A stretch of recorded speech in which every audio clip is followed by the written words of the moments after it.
Good morning, everybody from all different regions of the world. We are here basically for the 11th follow-up training for the Asia Pacific Winter School and Fall School participants. As I mentioned earlier, our topic for today is integrating culturally responsive evaluation into mainstream evaluation practice. I'll be the moderator for today. A bit about me: I am the co-leader of Evaluate India. And I have been working with Evaluate India for the last 3 to 4 years as a co-leader and as a volunteer. Before we begin, a few ground rules I would like to mention. I request everybody to please name themselves as per their first name and last name and their gender as shown here. Keep your camera and microphone off. Possible you can keep your camera on, that would be very great. And for all questions, please keep them. We will address all questions in the last. You may also type your question in the chat box. We can take them up when the session begins, after the session. Our training objectives is basically to deepen the cultural understanding of responsive evaluation, increase awareness of approaches to CRE currently being used in Asia Pacific, and be equipped with practical steps to start integrating CRE into mainstream evaluation practice.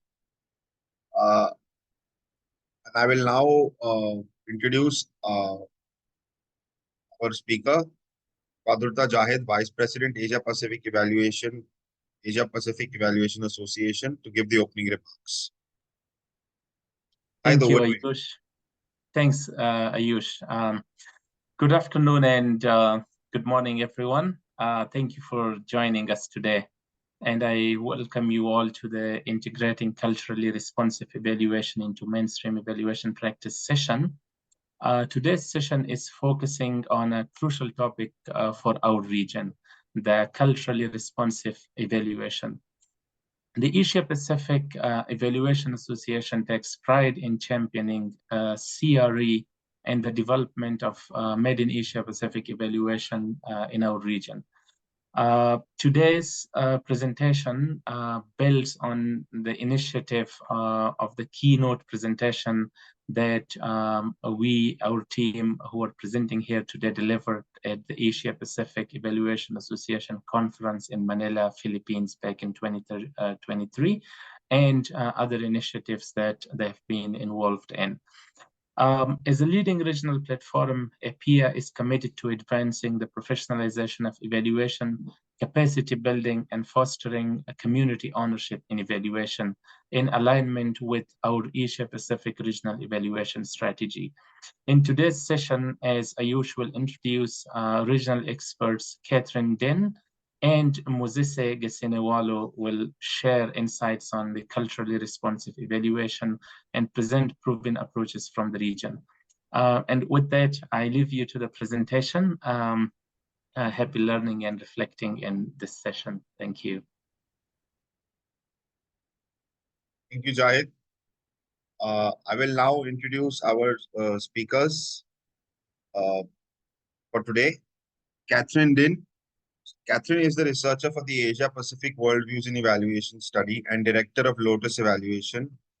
Mosese, who is the evaluation advisor, Department of Resources and Development, Government of the Federated States of Micronesia. I will now hand it over to Kathryn and Mosese and to begin the session. Thank you very much, Ayush, and hello, everybody. Welcome to the workshop this afternoon. I'm just going to bring up my slides so we can get started.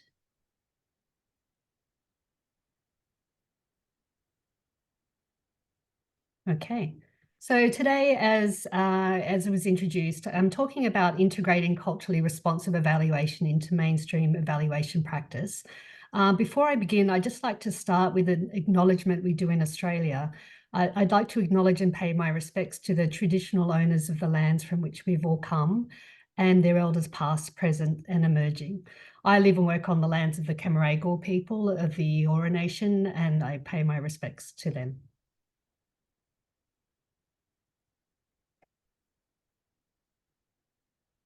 So today I'm going to be talking a bit about culturally responsive evaluation, and also I'll be going through a particular approach to culturally responsive evaluation called the hybrid approach, and looking at how we can integrate that approach into sort of mainstream evaluation practice. Before I begin, I'll just talk a little bit about culturally responsive evaluation. It really recognises that evaluation methods encompass certain ideological systems, and it argues against the assumption that Western-derived evaluation methods, i.e. those that derive from Western Europe or from North America or from mainstream sort of Australia, represent a universal truth and can be applied everywhere. So that it argues against that assumption. And it really stipulates that taking culture into account in evaluation is absolutely critical. So you might have heard other sort of similar terms to CRE, such as localized evaluation. I'm using the term CRE today to sort of incorporate all those sort of other type phrases or expressions, but noting that some of those have a little bit of a nuanced difference to culturally responsive evaluation. Today, Mosese and I will also be talking about culturally responsive Indigenous evaluation, and we see that as a partner to CRE, which uses sort of traditional knowledge and contemporary Indigenous theory and methods to design and implement an evaluation so that it's led by and benefits Indigenous people and tribal nations. And that's a particular definition that comes from Bowman, Mohican Lenape, and Dodge Francis. So I'll also be using the term worldview in this presentation, and worldview, by that I mean different means of knowing and being in a different context that different people use and determine how they behave. When I talk about CRE, culturally responsive evaluation, it's not one thing. The way I can conceive it is it sort of follows a spectrum. So on the left-hand side, you have, using Western-derived approaches, assuming they can be used everywhere. So that's not CRE. As you move towards the right, you have culturally responsive evaluation that might involve participatory approaches, might involve an advisory group with people or representatives from the community. And that's their core aspects of culturally responsive evaluation. But I wouldn't say that that is a truly like a holistic culturally responsive evaluation approach. I would argue that as you get towards the right-hand side to number 4, the evaluation is locally led or uses a hybrid-led evaluation approach where the values of the commissioner of the evaluation and the community are both reflected in the actual design of the evaluation, and uses hybrid indicators, methods, and approaches that incorporate those different values or those different perspectives or worldviews. And that I would see as a sort of a more comprehensive, culturally responsive evaluation approach. But I guess when we're talking today about mainstreaming, I'm sort of saying that, we need to start moving towards the right and seeing what we can do to incorporate as many aspects of a holistic approach as we possibly can. When we talk about benefits of culturally responsive evaluation, of course, there are many. That it means that an evaluation has relevance and appropriateness and potential utility of the results is higher for the main groups involved. There's ownership of the evaluation processes and data and empowerment of the local communities in the whole process. It engenders cultural competency of external evaluators and the evaluation capacity of participating communities. And it builds, very importantly, sort of a trust and a mutual respect between the evaluator and the participating communities in evaluation. It's a mutual relationship. So today I'm going to talk a bit about a 7-step approach to CRE and then talk about how different aspects of that can be mainstreamed into evaluations that you might be doing at the moment. I realize it's often really challenging. My other hat is in health system strengthening evaluation in international development programs for donors. And it's really challenging. I am passionate about culturally responsive evaluation, but sometimes it's really challenging to incorporate culturally responsive evaluation into such programs where there are pre-existing ways of working and doing evaluations. So I'm going to talk a bit about how we might incorporate some of these steps, but I'll go through them first. When I talk about a hybrid approach, what I'm talking about is, and I'll just move to the next slide. In evaluations, often at the moment, we just have a tendency to adopt existing Western-derived methods. And what I'm saying is what we need to do is start thinking about adapting those methods or creating new methods that are reflective of the values and the cultures that we're doing the evaluation in. So that's when I talk about a hybrid approach, it's about working with the intersectionality of the world, where there are many different value systems, religions, cultures, politics that we need to incorporate into the methods themselves, and not just use Western-derived approaches by default. So the hybrid evaluation approach has 7 steps, and I'll briefly go through each one of those. And in a minute, I'm going to ask you to reflect a bit on your own practice, and we're going to have some breakout rooms and have a little bit of a discussion. So step 1 of the process, and think about, again, as I'm going through these, what you might be able to incorporate into your own evaluation practice, or you might already be doing some or all of these things. The first one is to acknowledge that you will undertake a process of CRE. And to do that, you're acknowledging that you will develop and adapt methods, often using hybrid approaches. You'll identify the values of the evaluation commission and communities being evaluated and be self-reflective. So you'll incorporate a whole lot of steps that in a sort of a westernized, certainly in international development evaluation practice, probably things that are not standard practice and will take more time and energy to implement. So on this last point of being self-reflective, some of the questions you could pause and ask yourself right at the very beginning of the evaluation is, what are my biases and assumptions, and how might they impact on the evaluation design and implementation? How have I negotiated the meaning and relevance of the difference in worldviews between me and the community? And who holds or doesn't hold the power in the evaluation? So it's not just a matter of sitting and reflecting on those, but it's also about taking those reflections to the community, discussing and negotiating them, and working out how you will use those, or how you will modify your evaluation design to reflect some of these things. So what I thought we'd do is a self-reflection exercise, just as to start that process. So I'd like to invite you to reflect on the following question. What are your biases, beliefs, and assumptions, and how might they impact on evaluation design and implementation? So we're going to break into small groups, and they're pre-assigned, so you'll be zoomed into one of those groups. We'll have about 20 minutes, and I'd really invite you just to think through what some of those biases, beliefs, and assumptions might be. There's no right or wrong answer, and just it's a small forum for just sharing your thoughts and ideas.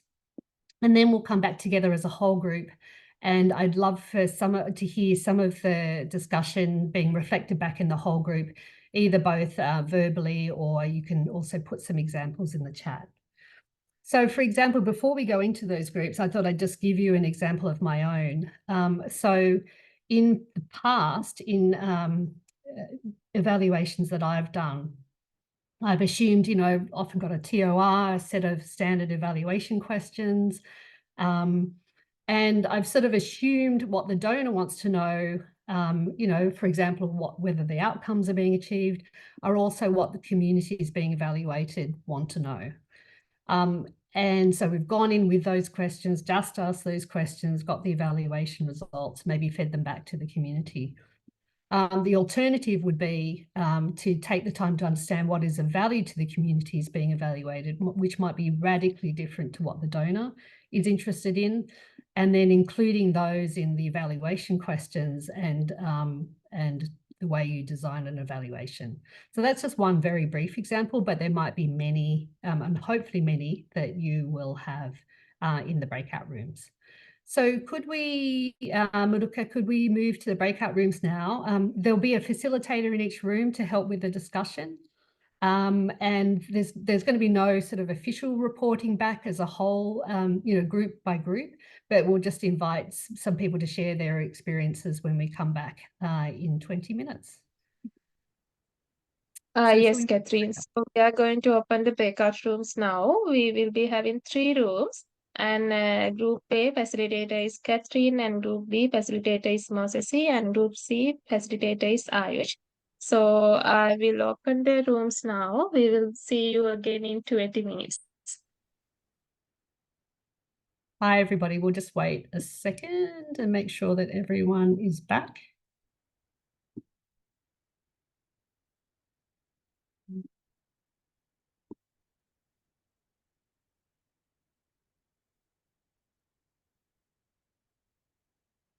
All right.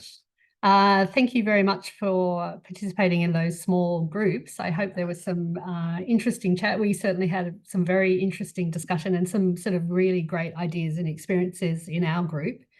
What I'd like to do now is spend about 10 minutes where we just can share some examples and ideas and experiences with the wider group, if that's possible. Again, there's no right or wrong. There's a whole lot of wealth of expertise within the group, and it'd be nice to be able to just draw on that a little in this particular part of the workshop. So could I ask for people to, I'm just going to increase my screen here, just to put up their hand if they'd like to share an experience, and/or they are also welcome to put an experience in the chat like Alyssa has done. Would anyone like to volunteer? And if not, I might call on one of the facilitators to give an example.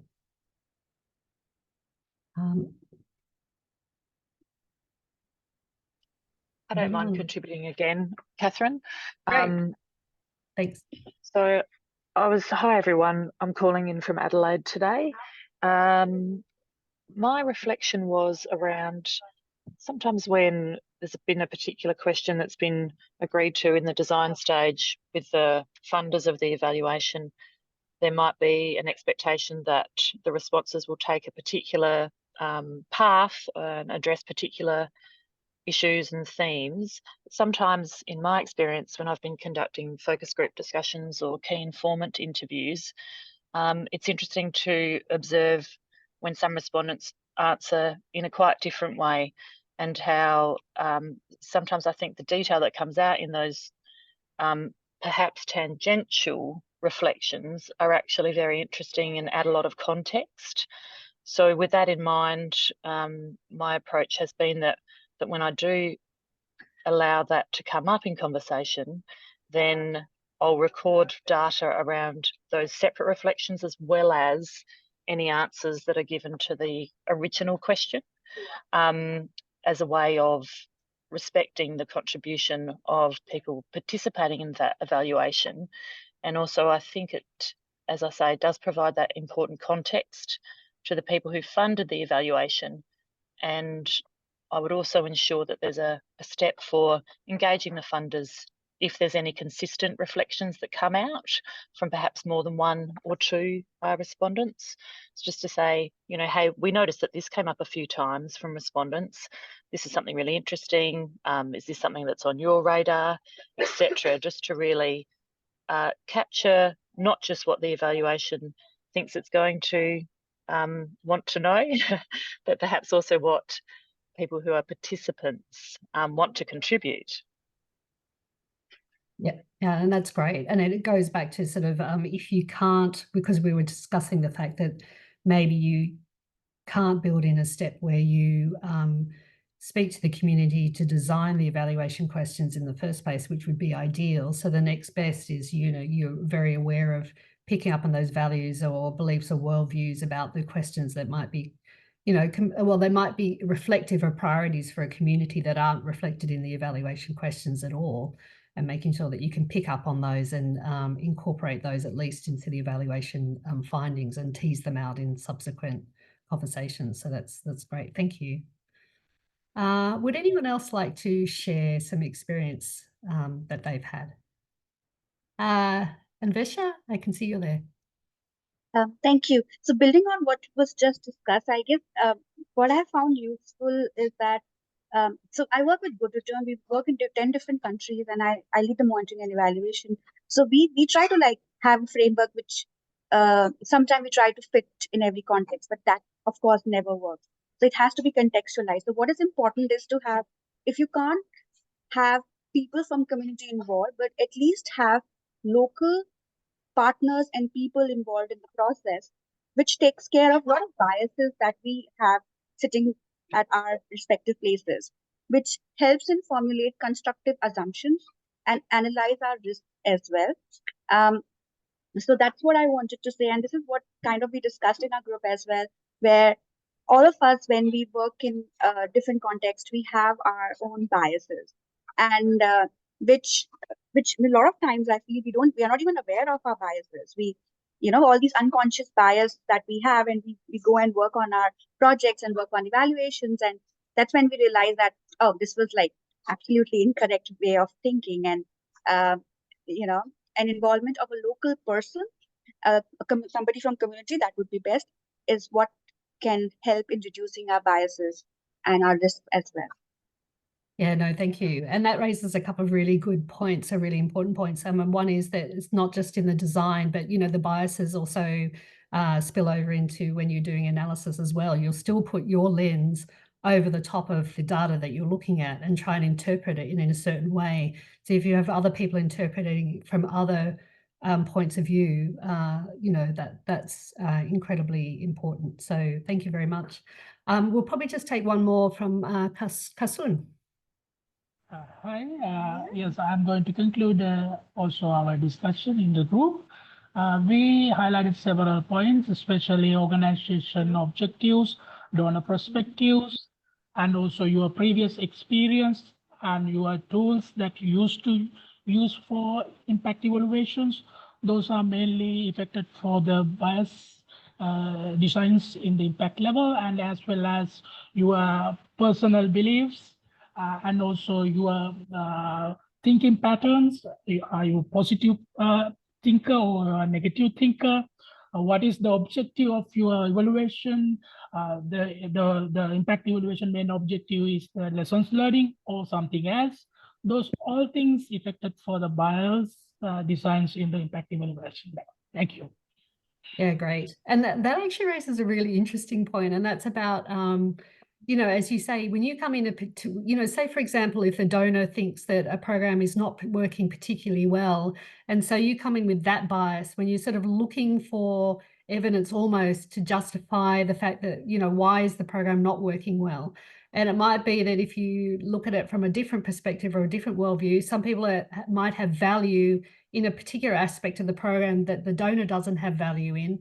They're actually finding is working really well, for example.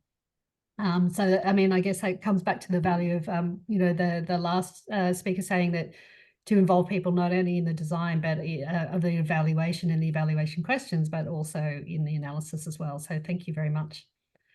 Brilliant. Okay, thank you. So I hope you've all got something out of the discussion. And I'm going to continue now with the slides and just talk about the rest of the... Just 1 minute, may I share my experience? I'm from Nepal. Sure, go for it.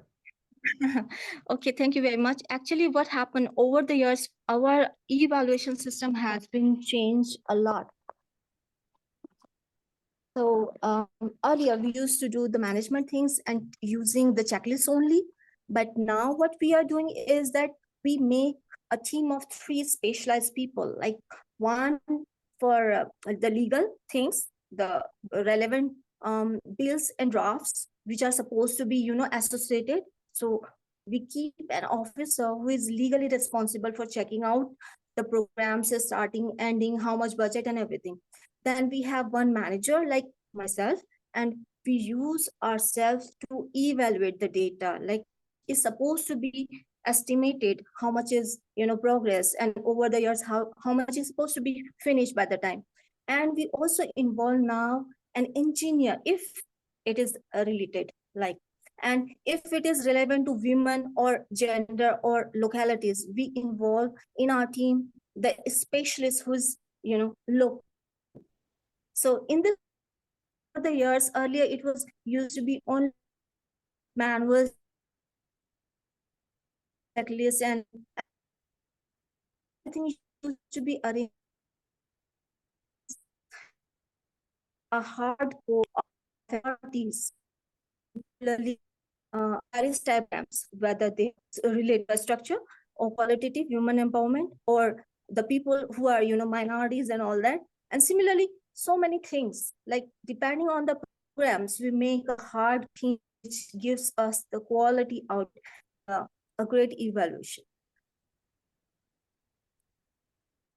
Oh, no, thank you very much. I'm sorry, you cut out a tiny bit there, but I think I got most of it.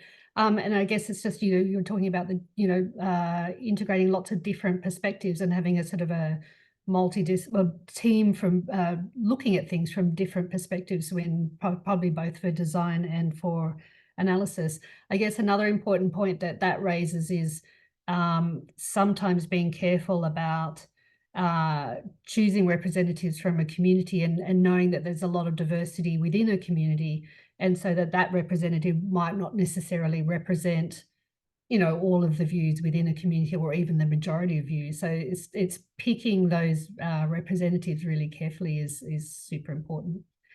All right, I'm going to thank you very much again for all of those comments. I'm going to continue now with just the rest of the slides on the hybrid approach, and also applying that to mainstream evaluation. So as I said to you before, the second step is really committing to CRE, so that it's usually more time consuming and resource intensive. It might include like upfront co-created agreements with the communities about, for example, how are we going to share the data, who's going to be involved in decision making around the evaluation. Things like that could actually be formalized and agreed up front. And also in that agreement or in those discussions, really having an agreement to interact with openness, respect, reflect worldviews accurately and respectfully, but also then incorporate that into evaluation design too. So it's not just an open-ended, nice statement, but that's also reflected in practice. And then getting an agreement with the donor or the commissioner about how much of that they're willing to do, because that will take more time and could take more money. The third step, which is really important, and this is about modifying the actual evaluation design and the methods to be used. And I'm just going to talk a little bit about that. So to do that, you've really got to identify the worldviews of the participating communities in the evaluation, and also that underpin the methods to be used. So this is it's a little bit more complicated, but it's definitely doable, and it's definitely something that has been done many times in the past. So when you look at trying to unpick the worldviews that underpin a community and a method, there are various conceptual frameworks that you can use for that. There's one by Chouinard and Cram. I've got some references at the end of this presentation that sort of unpicks what is a community's like epistemological or ways of knowing, their ecological, political, personal, relational sort of aspects of a community. So you can really unpick what those worldviews constitute, and you can do the same for a method. And I'll give you an example in a minute. You might do that through sort of workshops with participating communities, with talking to leaders, as we discussed, through using peer evaluators or cultural brokers, or storytellers. There are lots of different ways of doing that. And this is a really critical step if you're looking really to modify methods and design. Step 4 is to analyse where the method and the community worldviews do and don't align, and then modify your method or develop a hybrid method, is what I call it, to better reflect the worldviews in a community. And I'm going to give you an example of that. So this comes from my PhD research that I did a while ago. And what I did is I compared like a Confucian perspective, and I wanted to use, like, just say you have a community that has a very strong Confucian perspective in the way that they think and behave, and you want to use contribution analysis as part of an evaluation in a community. So how do you modify contribution analysis so it better reflects a Confucian perspective? And it was really, I tell you, it was a lot of fun sort of picking this apart and trying to work it out. I use Confucianism because Confucius was a leading Chinese teacher and scholar in 551 BCE, but a lot of his teachings really are integral to the way that people behave and how social life is conducted across Southeast and East Asia today. Contribution analysis, for those who are not familiar with it, is like a qualitative evaluation method developed by John Main that assesses the contribution a program is making to observed results. So I had a look at various elements of both, and one of them that I looked at, I'm just going to pick one for today, was causation. So how does contribution analysis treat causation, and how does Confucianism look at causation? And I found that in contribution analysis, they sort of look at sort of multiple causes to an effect. But it's a very linear and unidirectional approach. It's about how do all these causes produce a particular effect. Whereas Confucianism is much more holistic. There is a sort of an interrelated elements of the universe that are very dynamic around yin, which is sort of weak and passive forces, and yang, which are sort of stronger active forces. And there's a constant dynamic interaction between them. So it's very much not linear, and causation is multidirectional. So if I took that understanding of causation from both perspectives, how do I then modify a method to reflect, contribution analysis to reflect that Confucian perspective of causation? And one very simple way of doing it would be, just rather than looking at the cause on the effect, also looking equally at the effect on the cause. So making causation multi-directional, which means I just would look both ways at how one has impacted the other. In my PhD research, I also looked at things like hierarchy, time, karma, lots of other elements. And so you can see there's little ways that you can modify the actual method itself to be reflective of other points, worldviews. And you could do that again in a mainstream evaluation. You could take a method, and if you understood some of the worldviews in the context where you're working, you could just modify the methods that you're going to be used. And hopefully that would be acceptable to the donor. So step 5 in the hybrid approach is applying the hybrid methods. And then step 6 is to analyze and review the context sensitivity of the hybrid method. So you would apply it, you'd get some preliminary results or do some preliminary analysis together with the community. And then you could test with the community, well, are these results, do these ring true? Are there different ways I have to modify the method to get the sort of the results that are really indicative and reflective of the worldviews in your community? And you might then modify the method a tiny bit. And if you've got the time, the luxury of time, apply it again. So step 7, and this looks more complicated, it is actually quite simple. It's just incorporate some feedback loops. So it's just about being very aware of the method and the limitations of the method. And if you've got time to be able to modify it and apply it again. So feedback loop A is where you look at the method and you modify it and you apply it again. You redo analysis, redo data collection and analysis and apply it again. Feedback B is, loop B is where if you don't have time to do that, you might reflect on the method and how you've applied it and you might then modify it for subsequent evaluations that you do. So just to summarize this bit, and then I'm just going to go into a few tips and tricks quickly about using this in mainstream evaluation. But I described in that example one evaluation method being modified to incorporate one worldview, Confucianism. But I guess in some of my research I did, I was really pondering on the fact that in today's globalized communities, often, you know, as I said in the beginning, there's a really complex fusion of cultural, religious, political, philosophical, and other influences that are present in a community and are dynamic and constantly changing.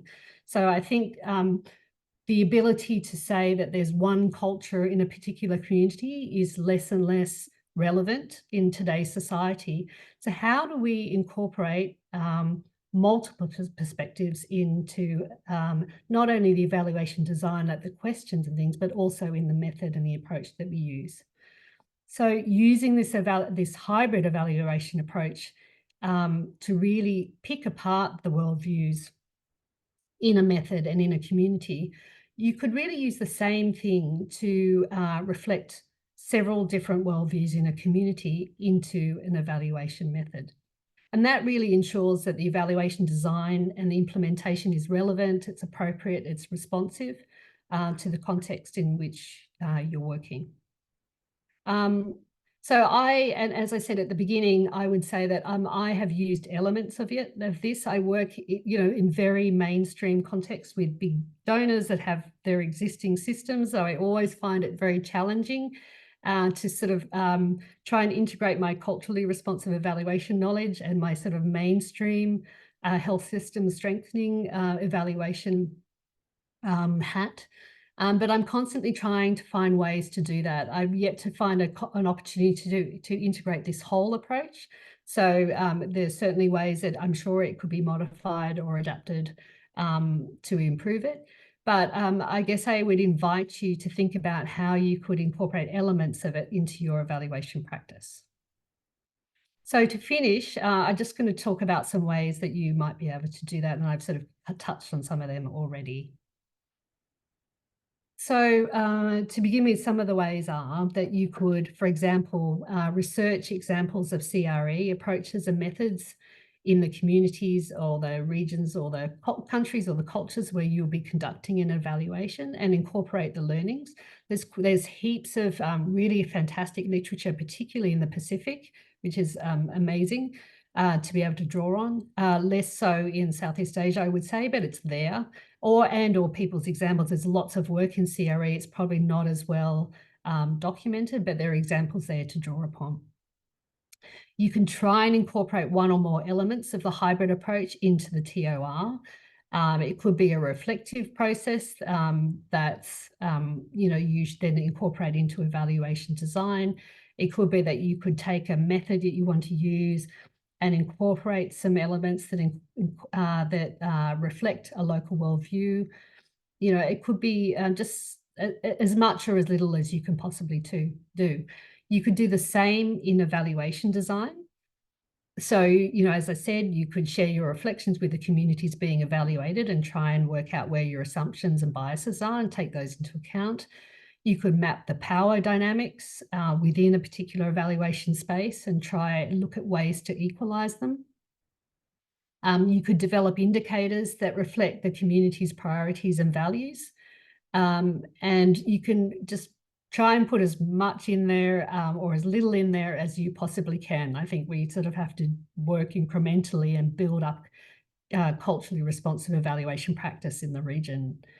You could organise a workshop with on CRE with the evaluation commissioner before developing an evaluation design. So then they might be more open to incorporate some of those ideas. You can organise CRE training for staff at the organisation who commissions the evaluation. And again, that might flow on to then reconsidering how a TOR is constructed in terms of reference, and then being more open to more culturally responsive evaluation design. And then you can also work sort of as a longer term aim to include CRE into evaluation policies of organisations that commission evaluations. And again, that is then, you can draw on that or use that to justify a CRE approach to more funding and time for an evaluation if that is a policy of an organisation. So I focused these tips and tricks on the evaluation commissioner because I really, my focus was on mainstreaming evaluation design into mainstreaming culturally responsive evaluation into evaluation design for mainstream evaluation. So I am going to leave it there. We're going to have Q&A at the end, so please do save up your questions and or put them in the chat. And I'm going to hand over to Mosese Qasenivalu, who's going to talk about a specific CRE example. Thank you.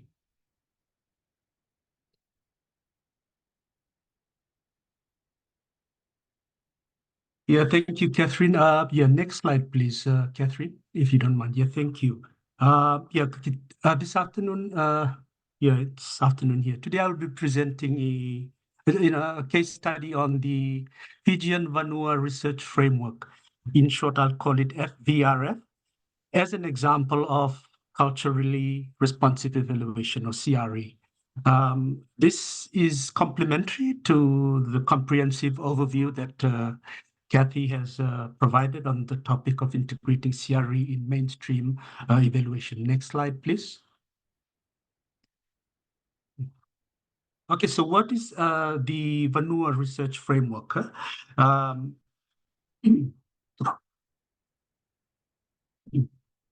The FVRF is, is a research method developed by a Fijian academic, a renowned Fijian academic who recognized the need for a culturally appropriate research framework that aligns with indigenous Fijian worldviews and epistemologies. So the term Vanua holds deep significance in Fijian culture, referring to the interconnected elements of land, spirituality, relationships, values, and knowledge systems. So understanding the holistic concept of Vanua is crucial for conducting meaningful research or evaluation in the Fijian context. So by grounding the research process in Fijian cultural protocols and ways of knowing, the FVRF is an example of, it exemplifies the principles of CRE, and it ensures the relevance, appropriateness, and utility of evaluation for indigenous and minority communities, which Kathryn has highlighted. The key features of this framework is basically around seeking permission and guidance from the community or the Vanua before undertaking evaluation. And then you engage in a talanoa, which involves inclusive dialogue and storytelling. There is some compliance to appropriate, gifting and reporting back protocols to maintain the connections between the evaluator and the community under evaluation. The FVRF was also developed in response to the historical legacy of research as a form of colonization, where indigenous knowledge and perspectives were often marginalized. So by centering Fijian worldviews and practices, the FVRF aims to decolonize research and empower the community as active participants and co-creators of knowledge. So the FVRF simply offers a compelling example of how CRE principles can be applied in the Pacific context, recognizing and validating indigenous epistemologies and ways of knowing. So most of the information about Dr. Nambombo's work is on the link that is on my opening slide. So the next slide, please, Kathryn. I wanted to explain more about the steps of Vanua research, or the Vanua way of research or evaluation. So in the islands of Fiji, there is a special way of doing research or evaluation that honors the deep connection between the people, their land, the culture, and tradition. So this is called the Fijian Vanua Research Framework, as already mentioned. So the word Vanua means more than just a tribe or clan to the indigenous Fijians. It refers to the whole interconnected web of their culture, values, relationships, knowledge, and even the land and spirits. So everything is deeply connected. So when an evaluator wants to work with the Fijian community or the Vanua, they have to follow the Vanua way. First, they must go to the Fijian village chief and present a special gift of kava. So this is called sevu sevu. The researcher explains why they are there and at the same time asks for permission to enter the community and learn from the people and gather information required for the evaluation. And if the chief gives their blessing, the researcher or the evaluator can then begin talking with the villagers through a process called talanoa. So this is a respectful conversation where everyone shares stories and knowledge. The researcher listens and learns about the Vanua. So after gathering the information, the researcher must or would be required or is expected to provide some form of a gift and appreciation and thanks. It's all about reciprocity. They also promise to come back and share what they have learned with the community. So this helps form a lasting bond between the evaluator and the Vanua, the community under evaluation. So that is a simple diagram, and you can find this in the link by Dr. Nambombo, and I'm just taking you through to see the steps being carried out for the FVRF framework. Next slide, Kathy. So I just wanted to show some pictures of how researchers and evaluators have come to Fijian communities, and they have gone through the in their design, they have included the Talanoa methodology to go and converse with the community or the village community. So what you can see in the picture is the sevu sevu stage, which is the entry, seeking permission to talk with the community. So usually the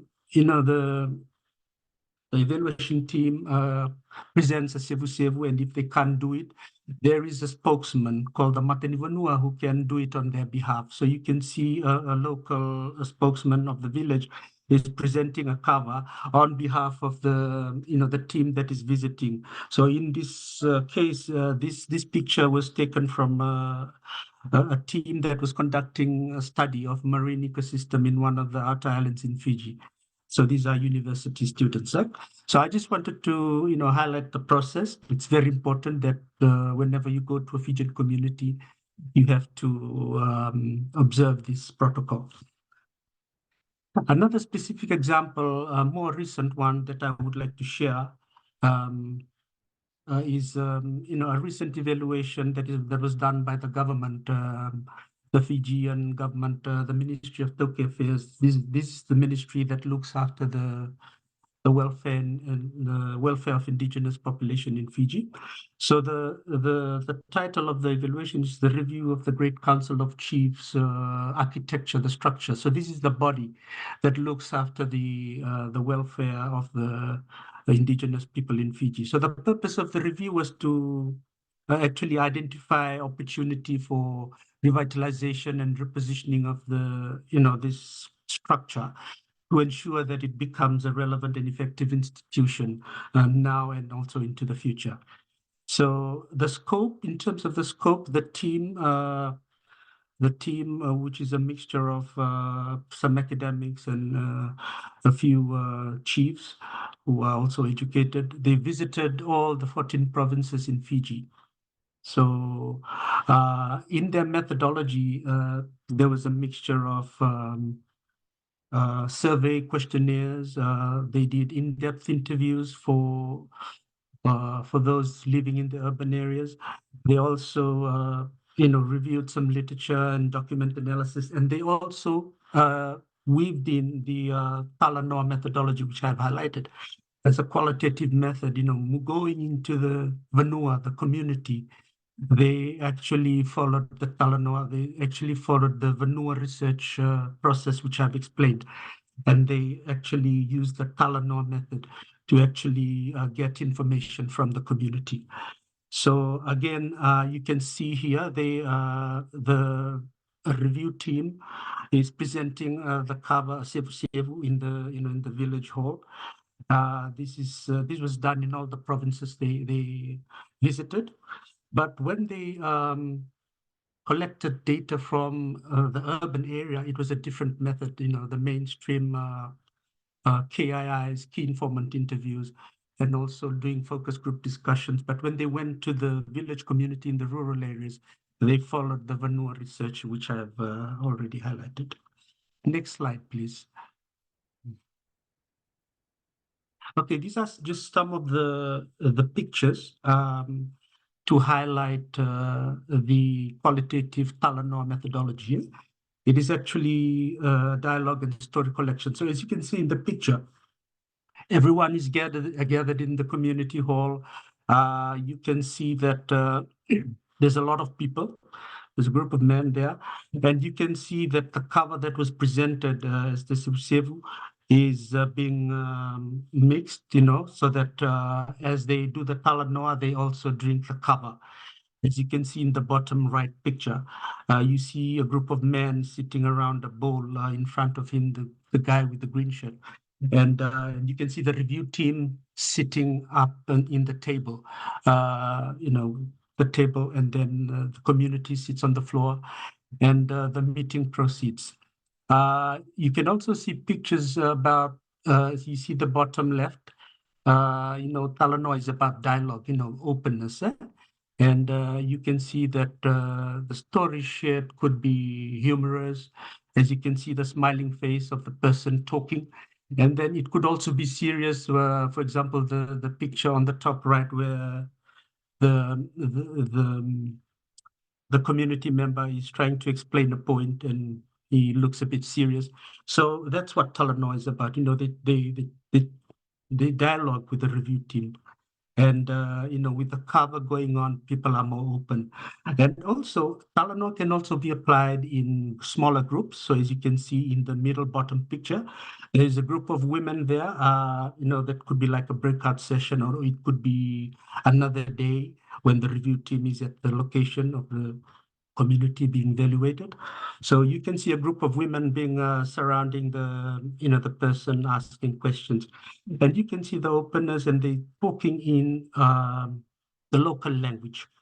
So there is more openness, and you can see the quality of information received is very rich and can be very useful for good quality evaluation exercise. Let me just go on to the next slide. Okay, yeah. Again, the Vanua way of research, I wanted to just talk more about the Talanoa. Again, you can see step 4, I've highlighted that. So next slide, please, Kathryn. Okay, the Talanoa methodology. Yeah, so yes, as I mentioned already, this is an indigenous Pacific research approach. It's not only known in Fiji, but all over the Pacific, in Tonga, in Samoa, and various other countries. And, it is defined as an exchange of conversation or storytelling between 2 or more people. The thing is, it can be formal, following strict protocols, or it could also be informal and lighthearted. So Talanoa is a crucial component of the FVRF developed by Dr. Nambombo. So when you prepare for Talanoa as a researcher or as an evaluator, doing Talanoa in evaluating one of the communities in Fiji, one must thoroughly understand the cultural context, the people involved, and the protocols to ensure that appropriate, effective Talanoa session. It should occur within the specific cultural context guided by the community's rules of relationship, kinship, and shared ways of knowing and worldviews. It is also important that the evaluator, the researcher, are mutually and culturally connected throughout the Talanoa process. And I think one of the things about Talanoa as well is, it employs an empathic approach. This is very critical because the researcher needs to deeply understand the position and perceptions of the interviewee, the person or the community being interviewed or being, engaged in a Talanoa. So this empathic engagement, allows for the effective use of Talanoa as an empathic apprenticeship, where knowledge is obtained and shared on a significant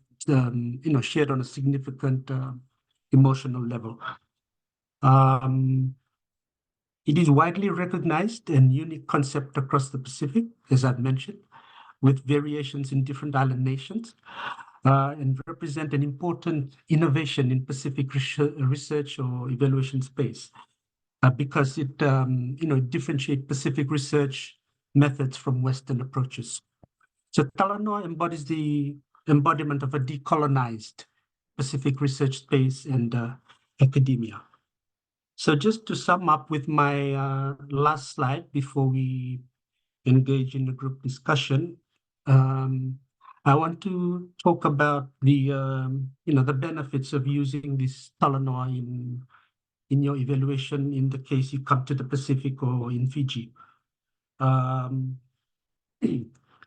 So just to speak on this last slide, imagine you are sitting in a circle, surrounded by the warm, friendly faces of a Fijian Vanua community.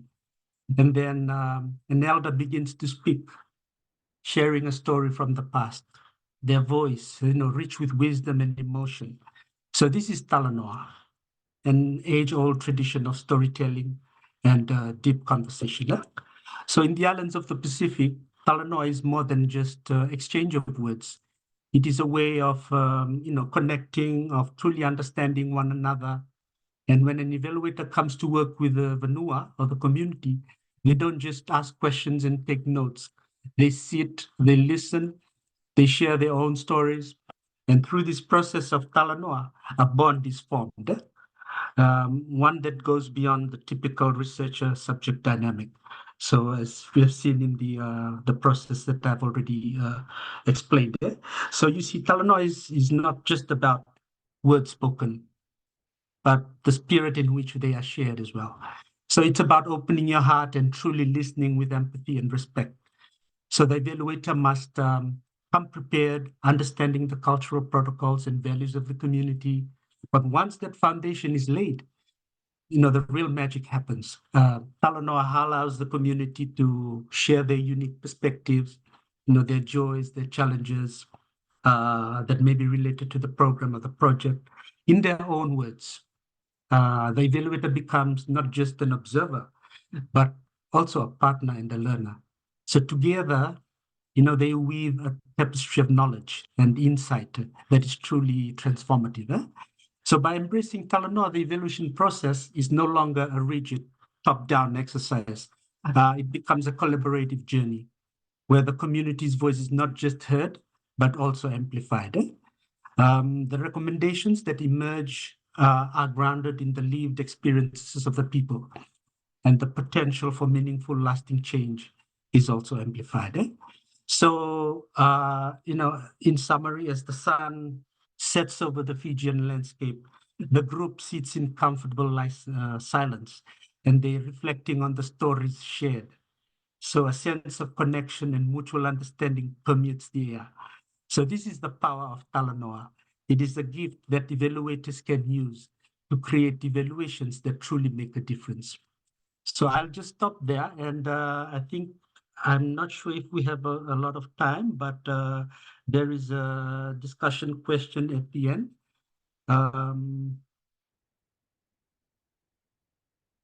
Yeah, so just checking on the time. Are we on schedule, Maduka or Kathryn? Yes, I think we can go ahead, Mosese. Okay, wonderful. Okay, so as you can see, I've just, I wanted to us to do some reflection, again, similar to what we had done with Kathy's session, I took out a quote from Dr. Nambombo's website, and it is in blue there, as you can read, about Talanoa. So Talanoa is a specific research method that emphasizes inclusive dialogue, shared storytelling, and community engagement to foster mutual understanding and collective action. So we can just spend 10 minutes into the various groups that we can go to, and then we will just return back and share back in plenary what we have shared in our chat room. So the two questions are, reflect on your own cultural background, or maybe a method or qualitative evaluation method that you have done in the past. So are there any similar concepts or practices similar to Talanoa that you are familiar with or have applied to your evaluation practice? And also think about, how do they compare in terms of the, emphasis on dialogue and storytelling and community engagement? So it's a very straightforward question. I can start by just sharing an example from my end, like the way Kathy did. So, I'm just comparing these Talanoa. In my case, one concept that resonates with me, when I talk about Talanoa and sharing it with everyone, is the PRAs. Most of you would be available, the participatory rural appraisal, right? So this approach is a method that emphasizes local active participation, in the process of understanding and addressing problems. So it also places emphasis on dialogue, where community members have experiences, perspectives, and knowledge through various interactive techniques like FGDs. So again, I think of another mainstream, evaluation method called the AI, not artificial intelligence, but it's something called appreciative inquiry. Most of you are aware of this as well. Mainly focuses on identifying and building upon the strengths, successes, and positive aspects of a community or organization, rather than solely focusing on problems and deficits. So that to me is some form of methods that from the mainstream that resemble the Talanoa. But we would like to hear from your various cultures, Asia Pacific, particularly in the Asia region. We would like to hear from you. What are some of the similar methods, qualitative methods, that are similar to the Talanoa methodology? So I think let's break out. I think we will break out into our rooms. Maduka, over to you. And we will also have facilitators there. Thank you. Yes, thank you, Mosese. So we will again have 3 breakout rooms as we did earlier. So you will be in same room, and then you have 10 minutes. So I'm going to open the breakout rooms now. See you in again in 10 minutes.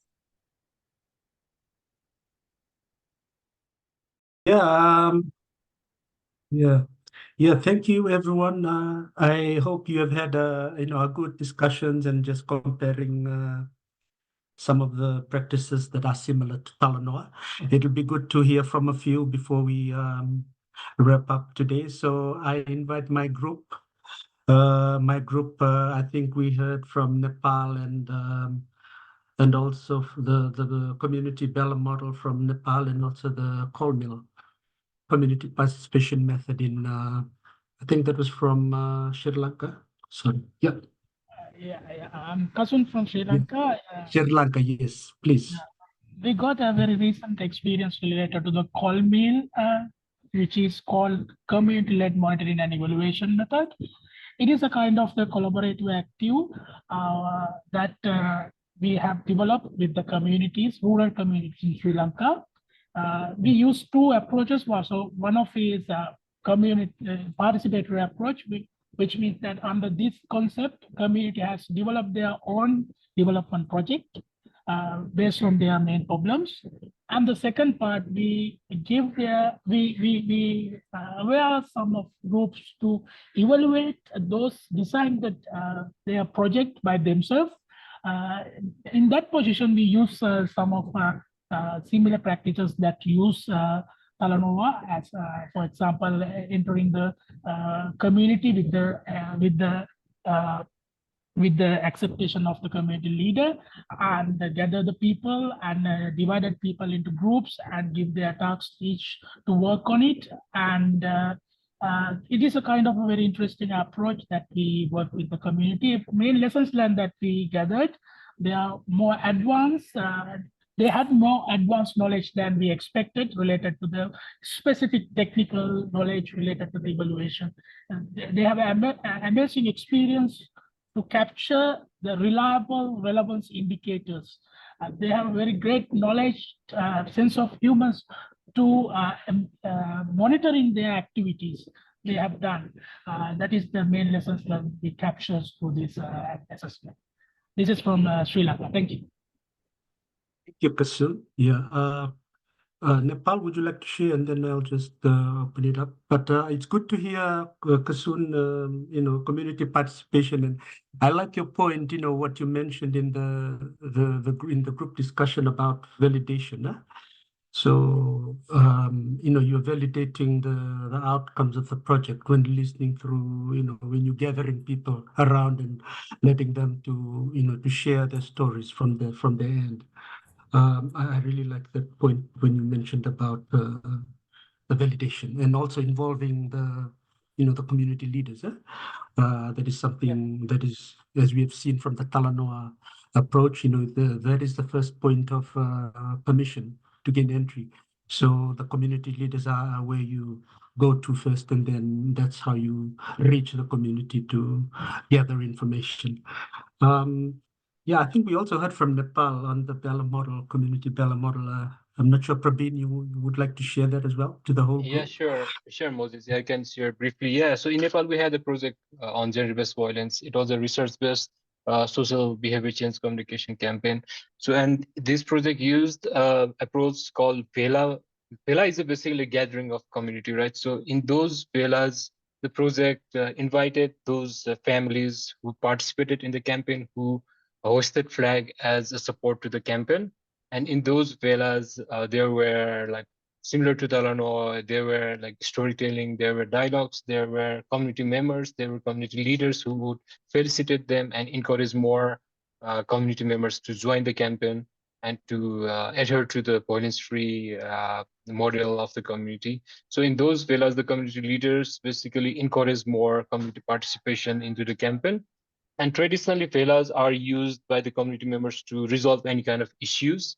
So that same model was used in the gender-based violence campaign, prevention campaign. So I just shared about this. So similarity was, there was emphasis on dialogue and storytelling, and there was acknowledgement of the community leaders in those events. Yeah, thanks, Mosese. Yeah, wonderful. So I think that's another good example. And I also like to reflect on, I think one of our the previous speaker from Sri Lanka mentioned about, the community developing their own methods for indicators or something like that. So, again, the point about ownership in the process, the ownership is also an important aspect that was coming out. Is there anyone else who would like to share similar practices to Talanoa?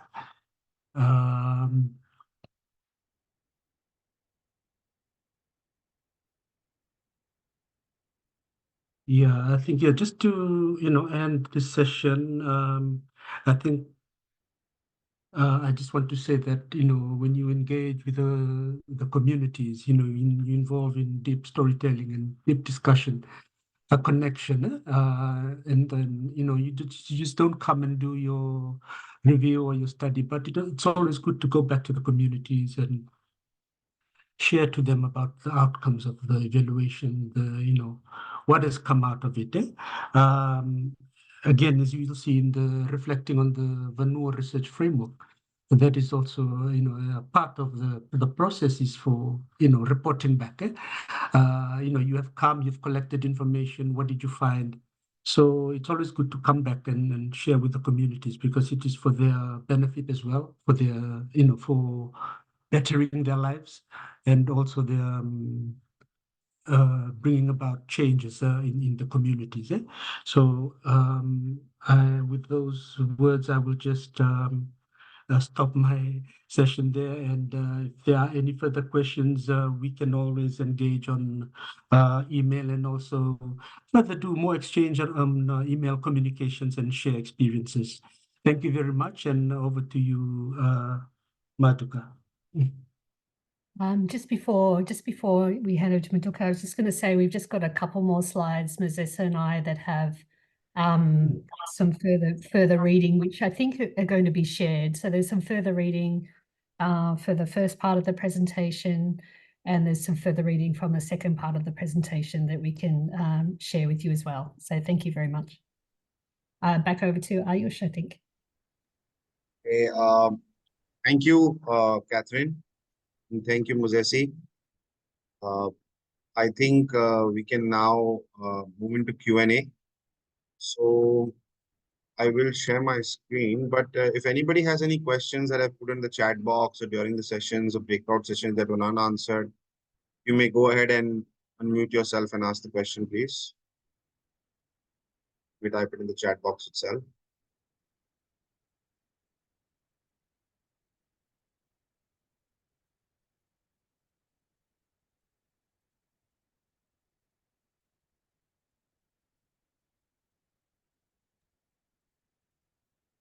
Sorry. I have a question. Can I ask right away or should I type it? No, you can go ahead and ask. Please go ahead. Thank you. So my question is that one of the important loop is to go back in communities and share. I guess everybody emphasizes on that. But when we are working with a larger set of people and large communities of say around 500 or 700 people at a time, what is suggested? Is it suggested to go back to everyone, like build in your system one more visit to go to every village, every community again and share back, or just with few? I could give some suggestions. I mean, I think, I mean, ideally, obviously, it's you negotiating budget and time and what you would ideally do with the community. But if you have that agreement up front with the community, at least if you are allowed to liaise with them on the design, then you can sort of say, well, what would be ideal, like in terms of how you would go back. And it might be that, if you're going to spend time going to the community and asking questions, you should spend time going back and giving presenting the results and having a discussion on those. If that's not viable, and given, as you say, if you're talking to 700 people, it might be having a negotiation and a discussion about, okay, so what can we do that's going to be appropriate and suitable for you? And is within whatever we can do from a budget perspective, and come up with something that's mutually agreed. I think that could be one option. I don't know if Mosese or any of the other facilitators would like to add to that. Yeah, thank you, Ayush, for that question. On the example which I shared of the GCC review example which I shared that was commissioned by the government, what happened is the review team visited the wider population, the 14 provinces, and then when they had to provide feedback back to the provinces, they didn't go back to the communities. But what they did was they utilized the government machinery of the ministry, which had the provincial setup, and that's where they organized the meetings around that machinery. So everyone came together, and then they just presented the findings to the heads of the provincial council, and then they take it back down to their various districts and villages. So that was the approach that was used in the review example which I shared. Thank you. Can I comment? So I think that we are running out of time. So I'll have to sort of interject here and stop the Q&A. I think we overshot in our session timings. But nevertheless, if any of you have questions, you may mail Kathryn or Mosese independently also. they had shown their email IDs and contact information. This, I think we will now move in for a group picture. That's the next part of our presentation. So I'd request everybody to turn on their cameras and nice smile. And just change my settings.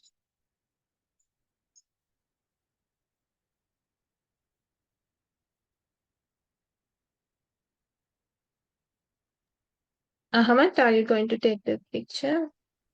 Yes. Okay.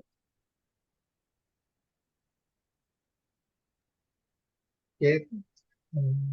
We have just one page. Keep smile.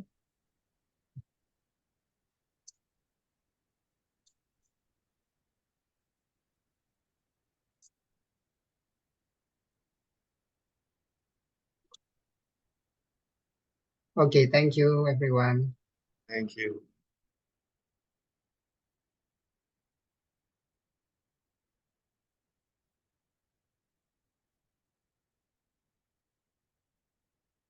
Over to you, Ayush. Yeah, thank you. I'm just going to share my screen again.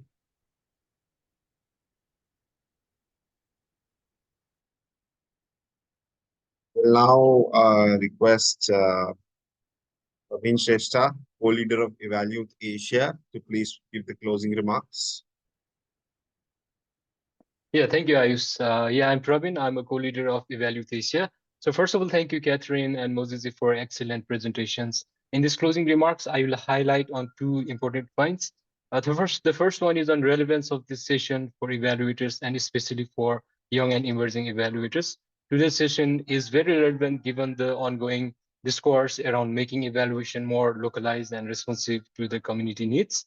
The session has instilled important knowledge and values of culturally responsive evaluation among us. The presentation on hybrid approach to CRE, useful tips and tricks, practical applications, including Fijian Vanua research framework and Talanoa methodology, are very helpful. The session also helped the participants self-reflect on their own biases, beliefs, and assumptions, which are really critical in the evaluation process and implementation. More importantly, I believe the session has helped us to internalize the value of CRE into our own beliefs and practices. Secondly, I would like to talk about the role of YiEs on advancing the integration of CREs in their works. I'm sure this session and the discussions have motivated the participants and especially YiEs to integrate the values of CREs in their ongoing works and also to advocate for CRE along with the evaluation communities. So with this, I would like to hand it back to Ayush. Yeah, thanks.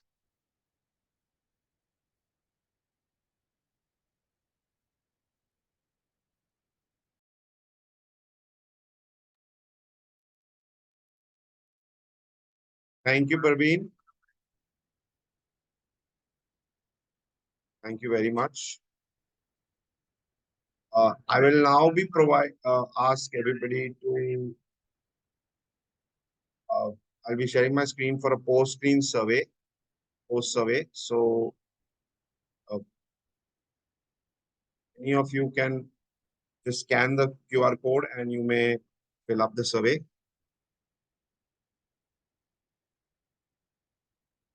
Is everybody able to access the survey?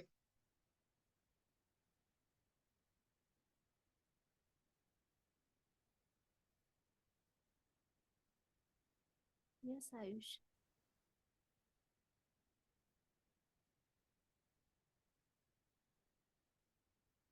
You can move on, Ayush. Okay. So I think also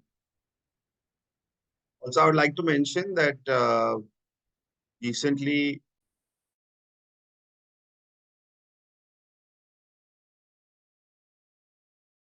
You're muted, Ayush. Yeah, I'm so sorry. Youth and Annihilation Week had announced the Super Champions and Emerging Champions.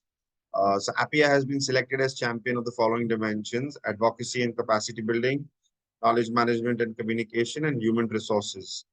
I'd like to congratulate Asia Pacific Evaluation for this amazing feat.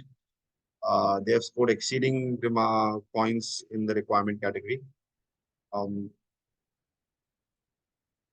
There's a call for proposals where Asia Pacific is looking to contribute for exploring for the exploration dissemination of evaluation related indigenous knowledge and methodologies. So you may apply on the QR code by accessing the QR code, and more information is provided. There's an APIA webinar that's going to be happening soon, which is evaluation of development cooperation, the case of digitalized entrepreneurship training in emerging economies. This will be on the 25th of July at 2:30 Indian Standard Time. And then I would also request you to come and sign the Manila Declaration. A lot of people have shown support for this. I myself have signed it. It just takes 2 seconds. Just scan the QR code, enter your name, and you're done.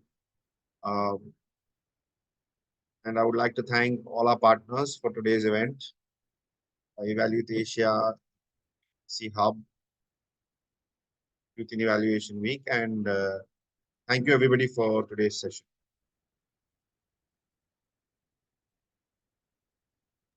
Thanks, everyone. Yeah, thank you, everyone.